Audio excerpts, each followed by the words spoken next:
গোলাম মুস্তাফা, নুরু, পুসি, আয়েশা, সফি সবাই এসেছে। আমবাগিচার তলায় যেন তারা এসেছে। রাঁধুনিদের শখের রান্নার পড়ে গেছে ধুম। বৈশাখ মাসে এই দুপুরে নাইকো কারো ঘুম। বাপ মা তাদের ঘুমিয়ে আছে। এই সুবিধা পেয়ে বনভোজনে মিলেছে আর দুষ্ট কটি মেয়ে। কেউ এনেছে আঁচল ভরে কুড়িয়ে আমের গুটি, নারিকেলের মালার হাঁড়ি কেউ এনেছে দুটি।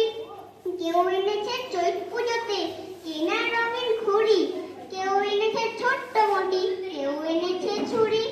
বসে গেছে সবাই আজি বিপুল আয়োজনে। ব্যস্ত সবাই আজকে তাদের ভোজের নিমন্ত্রণে। কেউ বা বসে হলদি বাটে, কেউ বা রাখে ভাত, কেউ বা বলে দুধ তেরি ছাই পুড়েও গেল হাত।